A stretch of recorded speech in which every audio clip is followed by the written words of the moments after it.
Hello, hello. This is Sheri from the Sheri Kaye Hoff Show. I'm so excited to be here today. We talk about living joyfully in your life and business. You can find us at sherikayhoff.com. I have a wonderful guest with me here today. I'm so excited for her insights that she will be sharing today. Her name is Heba Shunbo, and her website is mommieshappyhour.com. Welcome, Heba. I'm so excited you're here with me today. Hi, Sheri. I'm so happy to be on your podcast. Thanks for having me. Yeah, well, we met a few months ago, and you just were one of those people that, you were just kind of the highlight of my day. Like you're so remarkable. And, and so I'm so glad we're connecting back here on the podcast. So tell us, we have guests listening in who might be thinking about starting a podcast, and we definitely have moms listening in. So what started this journey for you to decide to focus on, helping and sharing and inspiring moms? Well, the journey started when I was having such a hard time getting pregnant. I tried to get pregnant for so many years. It took me such a long time to get pregnant. So when I finally did, I was really excited. I was pregnant with twins because obviously I did assisted reproduction. And I thought that was the end, like happily ever after I had kids. And it turned out to be quite the opposite. I was very upset that I didn't really connect with my kids and I didn't love them. It wasn't love at first sight. So I had a lot of postpartum depression. I also didn't know how to cope with that. And I was an older parent, so I became older, quote unquote. So I was 41 when I had my kids. And so I had all these, it was like a ball of emotions. It was a roller coaster ride for me. So I decided to write a book. My book was a funny book, like on the take of motherhood, my take on motherhood and how I was able to go through that. And so after I wrote the book, a book is finite. So it was just, I wrote the book and that was it. Now I really wanted to connect with other women and to be able to listen to their stories and to be able to kind of vent about my own life as a way of therapy. And so somebody has suggested to launch a podcast. And I was like, can I do a podcast? Would people be interested in being guests? I launched the podcast October 2020. And since then I've had like 16 episodes and I absolutely love it because I love connecting with other women and listening to their stories and being able to also, talk about my side, because I know a lot of people, it's also about, I talk about a lot of taboo topics that a lot of women don't talk about and are maybe apprehensive and insecure about talking about, like infertility. I talk about sex after 10 years of marriage or sex after kids. So I like to talk about all things that we don't generally talk about. We don't like to talk about. And I'm sure it's a relief to people because you're right. When I have 6 kids, 3 with my husband and 3 stepchildren, and we've been married for a long time. We've been married for 28 years now, and you have to constantly keep it fresh. And there was at one point where I had 4 kids under 5 in my household. And, and I was in my 20s. Yeah, I know. That's insane. I'm going mad with 2. Yeah. Yeah. And, I loved it. And I thought, I knew I wanted it, but there were times when the kids would go to sleep and I would crawl into bed and I would just cry. And what I would cry about were the things that you don't think about before you have kids. And it was the fact that I never had alone time. I was used to I've always been a person to journal, to think, to write. And then I had this mad, crazy life. And I think it was almost like a grieving of kind of losing the person that I used to be. And part of the journey of being a mom, and you can tell me what you think about this, is discovering yourself again, like having that moment where you're like, it's okay for me to be a mom and it's okay for me to be myself too and have, my own goals and my own vision.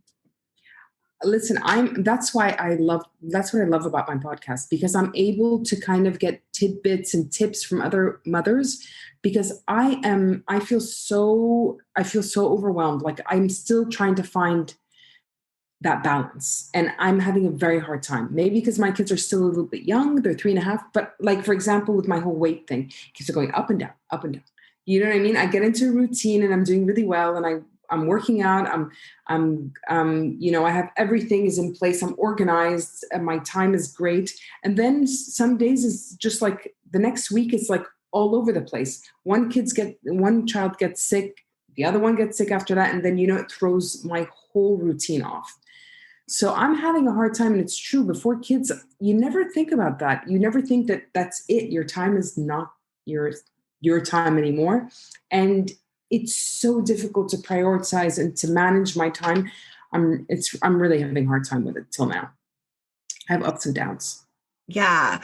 Well, from, my youngest now is 21, and I was talking to my kids and I said, from, the first 3 years to me, of my marriage, because, I got married and I had stepchildren, and then got pregnant right away and had 2 kids right away. And then my son was kind of the caboose of the family. But I said to them, the first 3 years was just kind of a blur. Like, when I look back on it, I think, I was a warrior back then. When I look at the pace and the schedule, I look back on it and I think, how did I do it? But you know what, we do. And maybe some encouragement is that, I felt like for all of my kids, that at 5 years old was kind of like a magic time where they just become a little bit more self-sufficient and a little more able to entertain themselves. And then they become these great conversationalists where you're like, wow, I not only love you because you're my kid, but you're interesting. Yeah. I'm not there yet, not quite there yet, but actually now I find this stage, the 3, after they turn 2.5, I really, really started to like it. Before that, I was having such a rough time. It just was like just trying to manage their basic needs. Now it's nice. There's an interaction. It's cute. They have their own interests. They're different people. So it's really, really nice to see them grow. But yeah, no, I can imagine with you with 6, I can't, like that. That's insane. That's insanity. Well, yeah, the good news is you make it through. And, when I talk to my kids, like, I think that I said to my daughter, who's 25 now, I said, sometimes when you were a little kid, I was scared shitless. Like, I didn't know, there wasn't really a handbook for doing it. And I can remember just being so scared at times. And she's like, really? I never knew that. I just felt like you were the best mom in the world. And I always felt so confident, and I always felt like you loved me. And some of the times where I felt were the scariest were the best times of their lives. Like, we had one time we went on a road trip in our car.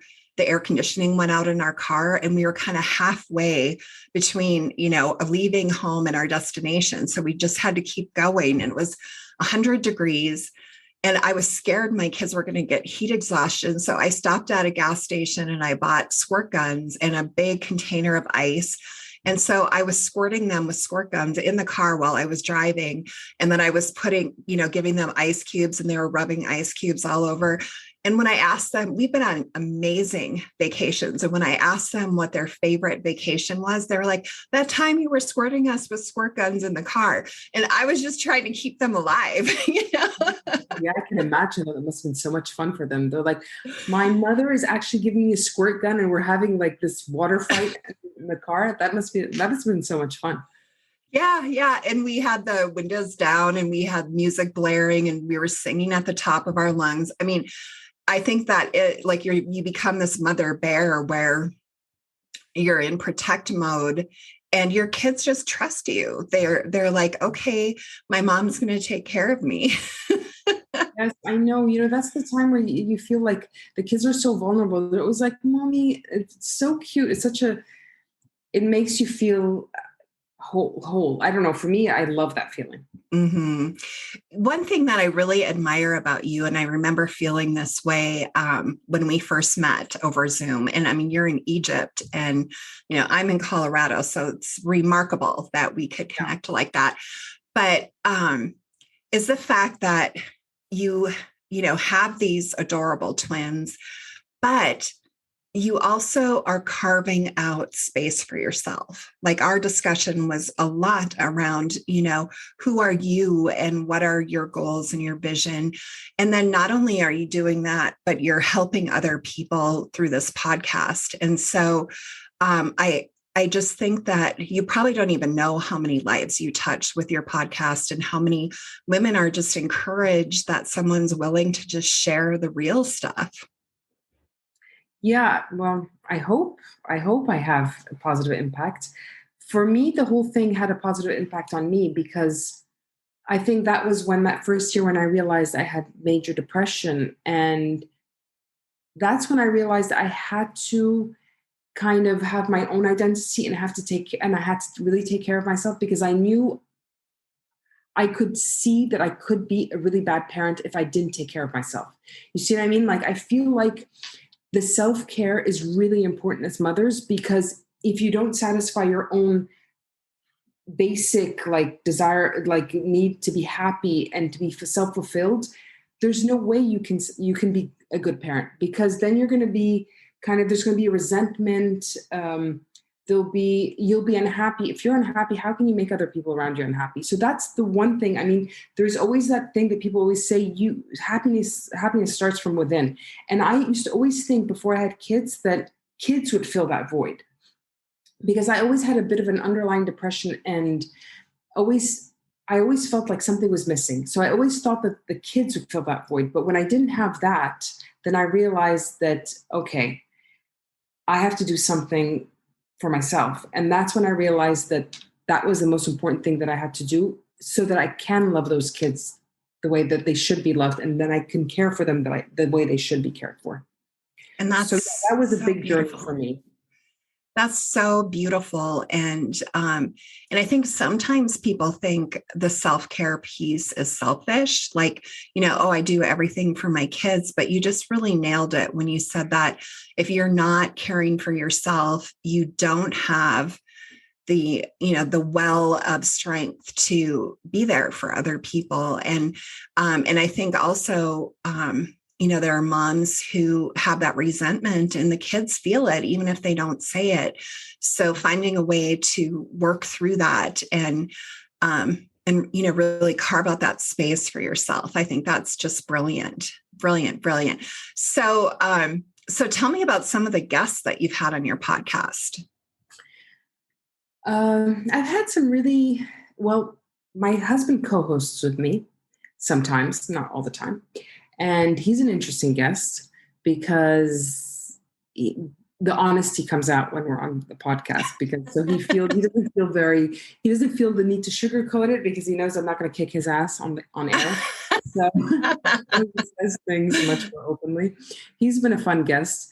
There's also been, I have this one woman who actually has this fullfeedings.com where she helps people get their kids to sleep through the night, starting from the age of 4 weeks, I think, or 6 weeks. She's brilliant because every other word was fuck. And so that was, I felt like, so I had so much fun with her. She was so honest and so brutal. So I loved that. All of my guests had so many, there was one guest that I had who was a friend of mine. And I was actually, we had the podcast in person. So she was the first person that I had it with in person. And so we were able to have a glass of wine together. So that was fun. But no, all of them were very interesting and very open. And it was great to hear other people's stories and people be honest. I feel like also podcasts, because it's one-on-one, people don't feel that pressure of having other people listening to it. So they're much more honest and much more open. Mm-hmm. Mm-hmm. So where do you see yourself heading, with the podcast? Do you see it growing? what's your vision for it, for the future? The first season was just a lot of me like kind of dabbling in it and trying to figure out what works for me and how guests respond to it. This is my first time doing something like this. But I really, really love it. For season 2, I'm launching season 2 next month on September 8th. And that I've decided to have my husband as co-host one every 4 episodes. So we've decided to bring in other couples to talk about, what they're like, our challenges in relationships and marriages, and, just have like general discussion. And also I kind of wanted to talk about more interesting topics, like kind of breaking the barriers and talking about what people don't necessarily like to talk about. So I have one guest for my next season. She's a sex therapist. So we talk about how to rekindle, how sex becomes boring after marriage, and the usual things. And I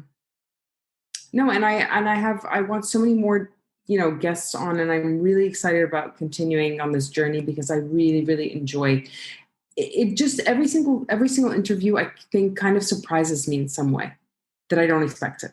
So I'm always like, oh, wow, that's great. Or like I had guests will be like, oh, thank God, I'm not the only person who feels that way. I don't feel alone. So I just want to, just continue that journey and make it more interesting. And really learn from the whole process and have other people, kind of feel a sense of like community more, like not that they're so alone. Not we're all in this together. The whole marriage, relationships, kids, working, we all have, moments of doubt, moments of insecurity. And when you because when you look at everybody on Instagram and all these, everybody looks like they're having just the best time and doing it so well. And so when you have other people that are honest about it, then you realize that everybody else is struggling. At some point in time, we all struggle. Mm-hmm. So it's great to just, be honest about it and share those stories with other people. One thing that really struck me when we first met is how, you're in Egypt, but how really, truly just global the issues of parenting are. They're not, there might be slight differences in different cultures, but, every, concern or fear or thought that you expressed, I thought, yeah, I've been there and I've thought the same way. So I think it's important for people to realize that there are those universal things that we all share. And so I feel like in a way your mission is so inspiring because, it's like not just moms in Egypt or not just moms in the US, it's, motherhood everywhere, and not just motherhood, like life for women, really. So, so tell us again how people can find you. Okay, so my podcast is every other Wednesday, and you can find it on Apple Podcasts, Mommy's Happy Hour on Apple Podcasts, Google, Deezer, Spotify. You can find it also on my website, mommieshappyhour.com. I also have 2 Instagram accounts. I have mommies.happyhour, and that's the one that's dedicated to the podcast. And I have my own personal one, which is Heba Shunbo. So yeah, you can connect with me on all of those. You can definitely contact me. You'll find all the information on my website. And yeah, that's it. So we've talked about a lot. A lot here. So yeah. What is the 1 or 2 things that you would love for our listeners to take home with today? Well, it's kind of what you said in a way that basically, before I started the podcast, I also didn't realize that all these struggles are universal. I think every mother and every woman goes through different stages, and we go through different stages in our lives. And it's important to not feel like we're alone, and that we have other women that feel the same way. And that doesn't mean you're a failure, doesn't mean you're not a good person, just means that these are just normal emotions that we experience throughout our lives. I love that. Thank you so much. And I want to thank everyone, all of our listeners. And you can find the more episodes of my podcast at sherikayehoff.com. And I want to wish everyone a wonderful morning, afternoon, evening, wherever you are in the world. Take care, and I will talk to you soon. Bye-bye. Thanks so much, Sheri. Thank you.